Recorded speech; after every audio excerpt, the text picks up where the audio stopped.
बच्चों नमस्ते। पुनः आपका हमारे चैनल पर स्वागत है।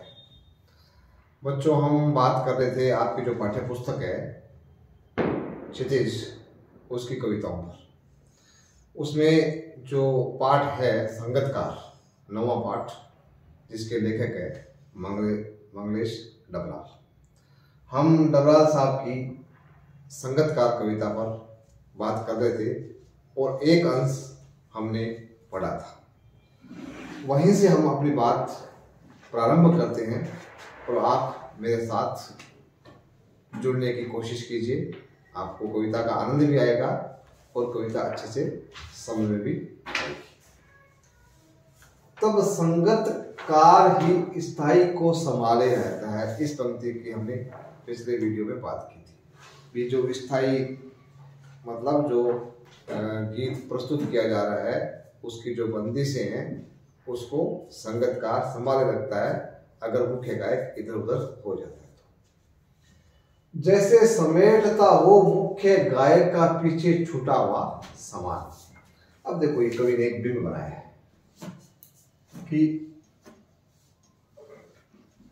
वो कैसे उसकी मदद करता है मुख्य गायक की जो संगतकार है।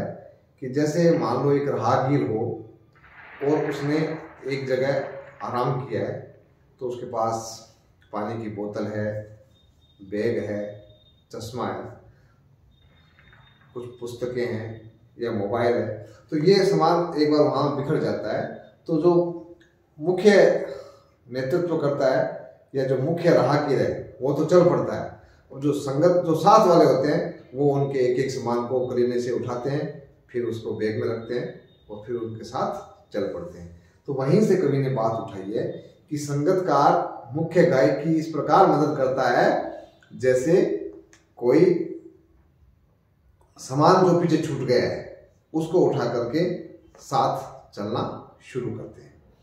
तो इसी बात को हम समाज में भी देख सकते हैं, राजनीति में भी देख सकते हैं, शिक्षा में भी देख सकते हैं, किसी भी पेशे में चले जाओ आप सब जगह देख सकते हैं। यहाँ तक कि आप कारीगर काम करते हैं वहां पर भी जो मजदूर होते हैं वो उनकी मददगार में होते हैं। कई बार तो कारीगर से ज्यादा मजदूर होशियार होता है परंतु कारीगर उसको कारीगरी नहीं करने देता। तो जैसे समेटता हो मुख्य गायक के पीछे छूटा हुआ सामान, यहाँ आप उदाहरण अलंकार भी कर सकते हैं और एक बिंब का प्रयोग किया है तो बहुत सहज बिंब है, दृश्यमान बिंब है। जैसे उसे याद दिलाता हो उसका बचपन जब वह नौसिखिया था। दूसरा बिंब क्या दिला याद बनाया कवि ने कि जैसे नौसिखिया नया नया सीखता है ना तो वो इधर उधर भटकता है, तो सिखाने वाला है उसको बार बार उसको लय में लाता है। तो अब भी वो जो मुख्य गायक बन तो गया परंतु उसकी जो हरकतें हैं वो नया सीखने वाला जैसे करता है वैसे कर रहा है। तो वो जो संगतकार है उसको बताता है कि तुम बचपन में ऐसे थे, उसको याद दिला देता है। वो जैसे कि जब नौसिखिया था तब उसको तो वो अपने गीत प्रस्तुत करता था तो अपने सुर और ताल को इधर उधर कर देता था। तो अब भी वो जब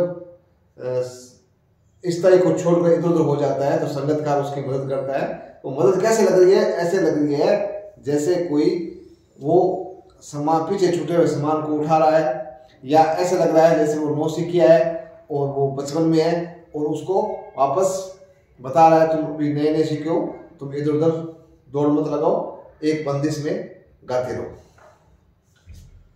तार सप्तक में जब बैठने लगता है उसका गला। अब देखो यहाँ कभी जो बात मुख्य कह रहा है वो तो है ही, इसके अलावा क्या बात है?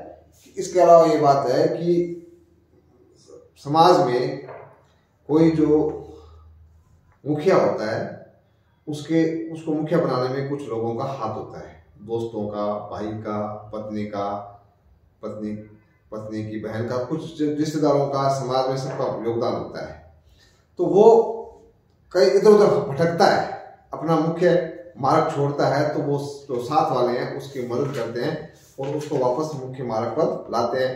जैसे कोई मुकदमा हो जाता है, कहीं वो गलती कर बैठता है तो संगतकार जो होते हैं, वो जो संगतकार की तरह वो लोग भी उसकी मदद करते हैं।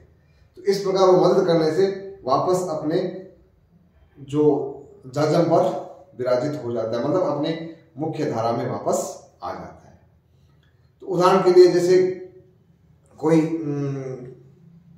प्रोफेसर है, तो प्रोफेसर काम पढ़ाना होता है और उसके शिष्य उसकी मदद करते हैं, उसके नोट्स बनाने में, उसके एक्सपेरिमेंट में, उस सब में उसकी मदद करते हैं। अब जैसे ही प्रोफेसर कहीं साथियों से उलझ जाता है या कहीं पढ़ाते समय कोई ना कोई बात छोड़ देता है, तो उसके जो शिष्य है वो उसकी बात को ऊपर उठाते हैं कि नहीं गुरुजी ने तो ऐसा कहा था, गुरुजी ने ऐसा कहा था, फिर उसके गुरुजी को वो उसको नीचे नहीं पड़ने देते। तो वो वैसा काम ही संगतकार मुख्य गायक के लिए करता है, जब मुख्य गायक गीत के जो मुख्य एक बंदिश है उसको छोड़ देता है।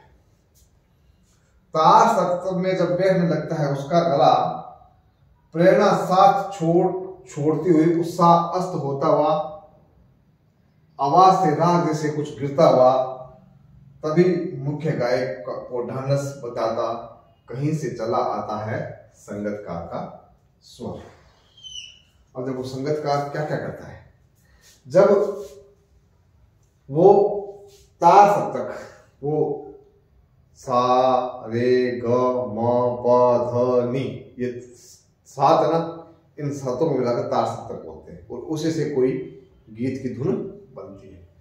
तो वो तार सप्तक में जब बैठने लगता है उसका गला, वो जो सरगम गाता है सा रे ग म प ध नि सा, सा नि ध प म ग रे सा। अब ये तो सामान्य है, फिर सा रे रे ग ग म म प प ध ध नि नि सा सा, ये सामान्य है।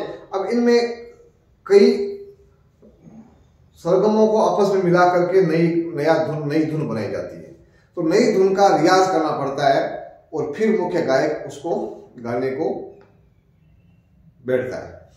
तो वो जब तार सप्तक में जब उसका गला बैठने लगता है, जैसे वो सरगम गा रहा है, उसका लगातार गाने से उसका गला बैठ जाता है, वो उसको सुर को पकड़ नहीं पाता जो वास्तविक सुर है, तो प्रेरणा साथ छोड़ती हुई उत्साह अस्त होता हुआ, आवाज से राग जैसे कुछ गिरता हुआ। कोई भी हम गीत गाते हैं तो उसके लिए हम प्रेरित होकर गाते हैं, हम अंदर से हमें वो खुशी होती है कि हम या ऑडियंस को सामने हमें अपना प्रस्तुतिकरण करना होता है, तो प्रेरणा होती है। उस प्रेरणा को इंग्लिश में कहते हैं इंस्पायरेशन। तो वो उस समय जब गला बैठने लगता है तो क्या क्या स्थिति बनती है, प्रेरणा साथ छोड़ देती, मान लो उत्साह किसी काम करने का जो आनंद होता है उसको उत्साह कहते हैं। काम करने में जो आनंद आता है उसको उत्साह कहते हैं। वो आनंद डूबने लगता है, अस्त का मतलब डूबने लगता है। और आवाज कैसे होती है, जैसे राग में क्या होता है, घुरघुरापन हो जाता है, मतलब ऐसे आवाज दब जाती है, ऐसे ये आवाज हो जाती है। कुछ सरगम में एक तो यूं गाया जाता है सा रे ग म प ध नि सा, ये ऊंची आवाज है सा रे ग। तो ये जो दबा हुआ स्वर है उसको क्या किया है, राग जैसा दबा हुआ स्वर, ये राग जैसा, ये मतलब उपमा बनाई गई। कुछ गिरता हुआ मतलब ऐसे जैसे राग गिरती ना, तो अब वो राग गिरती है तो कोई आवाज नहीं होती, तो ऐसे वो वैसे ही उसका जो स्वर है वो बिल्कुल मंद मंद डूबा हुआ, इसको डूबा हुआ कह सकते हैं, दबा हुआ कह सकते हो। तभी मुख्य गायक को ढांढस बताता, तभी जब ये स्थिति हो जाती है, सुर बेसुरे हो जाते हैं, उसकी आवाज दब जाती है, उसका उत्साह मर जाता है, प्रेरणा उसकी कोई नहीं रहती भी, उसको प्रेरणा जो जहां से इंस्पायरेशन हुआ वो इंस्पायरेशन उसकी खत्म हो जाती है, तब कहीं से चला आता है संगतकार का स्वर। तो उस समय संगतकार अपना स्वर उसको दे करके उसको धीरज बनाता है। क्या बनाता है, ढांढस का मतलब होता है धीरज बनाना, उसका हौसला बढ़ाना। कि तुम अकेले नहीं हो, तुम गाओ। प्रेरणा, उत्साह वो सब उसको कौन दे देता है? संगतकार। कभी कभी वह यूं ही दे देता है उसका साथ, यह बताने के लिए कि वह अकेला नहीं है, और यह कि वह फिर से गाया जा सकता है, गाया जा चुका राग। कई बार क्या होता है कि वो ठीक गा रहा होता है और संगतकार उसका साथ देता है, इसलिए कि उसको लगे नहीं कि तुम अकेले हो। क्योंकि जैसे महसूस होता है जो मुखिया को या नेतृत्वकर्ता को या जो अगुवाई करता है उसको, जो अलंबरदार होता है, उसको ये लग जाता है कि वो अकेला है या मुखिया, ये एक ही बात है। अलंबरदार कहते हैं जो झंडा लेके आगे चलता है, उसको लगता है कि मेरे पीछे कोई नहीं है, तो वो अकेलेपन के बोझ में दब जाता है और जो समाज का भला करना चाहता है वो भला नहीं कर पाता है। तो संगतकार उसको साथ इसलिए भी देता है कि तू ये मत सोचना कि अकेला है, मैं हम तुम्हारे साथ हैं। मतलब वो जब वो दबता हुआ है तब भी साथ देता है, और वो दब नहीं रहा है तब भी जो संगतकार उसका साथ देते हैं। और ये कि फिर से गाया जा सकता है गाया जा चुका राग। जैसे संगीत में क्या होता है कि राग भैरवी, राग मल्लार, तो ये तानसेन, बेजुबावरा के समय से गाए जाने वाले राग है, अभी तक जयदेव ने भी गा दिया। जो शास्त्रीय संगीत के जानकार है वो ऐसे सैकड़ों नाम ले सकते हैं जिन्होंने रागों को अपने अपने तरीके से गाया है। तो कवि ये कहना चाहता है कि वो उसको संबल प्रदान करता है, किसको? मुख्य गायक को, कि तुम चिंता मत करो कि कहीं तुम्हारा कुछ गड़बड़ हो सकता है, तो वो गड़बड़ ऐसे नहीं है कि गड़बड़ हमेशा रहेगी, उसको पुनः गाया जा सकता है। कोई गलती हो गई है तो उसको सुधारा जा सकता है। परंतु जैसे अगर कोई संगतकार का साथ नहीं होता है तो वो अकेलेपन में ऐसा महसूस करता है कि मेरे से बहुत बड़ी कोई भूल हो गई है और अब इस भूल को सुधारा नहीं जा सकता। तो जैसे भी कोई नेता है, कोई संगीतज्ञ है, चाहे कोई कला क्षेत्र में जो कलावंत है, उनको ये साथ वाले जो लोग हैं वो ये ताकीद करते रहते हैं, उनको बताते रहते हैं कि तुम कोई गलती कर लो तो उसको सुधारा जा सकता है। और ये दुनिया की सच्चाई भी है। कोई एक बार गलती करता है इसका मतलब ये नहीं है कि ताज जिंदगी गलती ही गलती करेगा। और उसकी आवाज में जो एक हिचक साफ सुनाई देती है या अपने स्वर को ऊंचा न उठाने की जो कोशिश है। अब जो कविता शुरू हुई थी तभी आपको याद होगा हमने कहा था कि उसकी आवाज कैसी थी? कांपती हुई थी, कमजोर थी, परंतु सुंदर थी। सुंदर शब्द पर गौर करना, उसके आवाज में और कोई कमी नहीं थी, परंतु कमजोर इसलिए कर रखा था ताकि मुख्य गायक दब नहीं जाए, उसका मुखियापना खत्म नहीं हो जाए। वो काम इसलिए रहा था कि कहीं वो उसकी आवाज थोड़ी सी तेज हुई, तान उसकी ऊंची चढ़ी, तो कहीं मुख्य गायक जिसका स्वर चट्टान जैसा है वो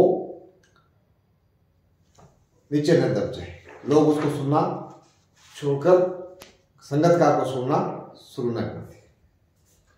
और उसकी आवाज में जो हिचक का मतलब होता है कि वो गा तो रहा है परंतु ये बार बार रुक रहा है। एक हिचक क्या कहते हैं, जैसे हम यहाँ आपने बुझाना है तो हम एक पैर आगे करते हैं, फिर पीछे करते हैं, फिर आगे करते हैं, फिर पीछे करते हैं। तो किसी काम को करते समय आपका ठिठकना, उसको बोलते हैं हिचक। तो वो उसमें हिचक इसलिए है कि उसको लगता है कि कहीं मेरी जो